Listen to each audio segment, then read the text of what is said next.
Nire inguruan ez zan euskara bat ere hitzen, baina bapere, nire bizitza osoa erderaz izan da. Euskeraz bakarrik ikastolan eta nire aldetik behartuta. Ni hasi naiz ikasten euskaraz 15 urte dela. Nire txipa euskararen aldatzen da elgetara heldu nintzanean. Kalean jendean beti hitz egiten euskara eta oso erreza eta zuk beti entzun jendean hitz egiten. Guretzat hizkuntza eta kultura elkarrekin joaten dira beti. Ez da posible banatzeko. Euskaltegira joateko zaila, neukan. 2 ordu egunero niretako imposible. Han dago irakasle bat. Eta ez dago epaitzen esaten duzu nola, baina zu bai buruan dukazu hori klasean zaudela. Baina desberdina da, kalean egoten bazara kafe bat hartzen, gara bat hartzen, paseatzen, 2 pertsonekin lagun bihurtzen dira azken finean. Asko zerrezagoa da soltatzean. Mintza praktika taldearekin hasi nintzen duela 10 urte. Hasteko erabiltzen. Hori da, eta beldurra kentzeko. Asko lagunketan dau batez behikarriak klasien ikasten dauena, bakalien eitzeko oitxuratxo hori hartu egin bide dago eta olako taldietan lortzen da benetan.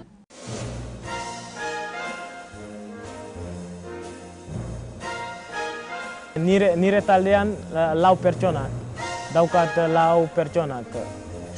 Azintzen pasauta kalean eta praktikatzen egur eldiana txara hartuko trago bat, tabernak bat eta praktikatzen.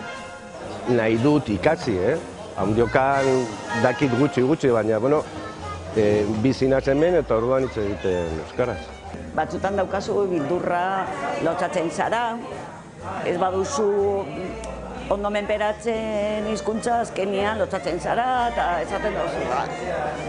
Eta bai, ona etortzen zara eta oso lasai egoten zara eta bueno.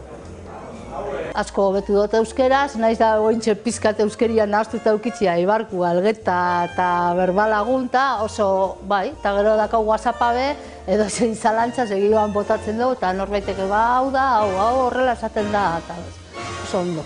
Aritzetan abaz batza parte hartu dut eta denok, bai euskaldunak dira eta niretzat lehen lotzatia hartu nuen. Hasieratik oso gustora etorri naz eta oso lagunak. Laguntaldia sortzen da.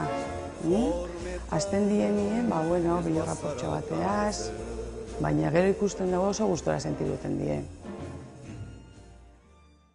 Mintzaneten nahiko ondo antolaute daukebe, nolabait pertsona batekin jartzen zaituen nien harremanetan, antolatzen dituzte nolabait ordutegia eta bialtzen dizue konbukatoria tokatzen zaizun saioentzako, gero konektatu ahal izateko. Praktika ekimenek jendeari euskaraz bizitzeko baliabideak ematen dizkiete, izan lagun talde euskalduna daukatelako, edo izan jariotasuna eta soltura lortzen dutelako, edo lotza galtzen dutelako eta konfiantza irabazten dutelako. Horrek ez die beraiei bakarrik eragiten, euren inguruko jendeari ere eragiten dio. Orduan, mintzalagun batek jariotasuna lortzen badu edo pausua ematen ausartzen baldin bada, eragingo du, bete-betean inguruko kideengan. Eta azken finean, gainontzeko euskaldunok ere jasotzen dugu mintzalagunen ekarpen hori, geroz eta jende gehiago daukagulako euskaraz aritzeko inguruan.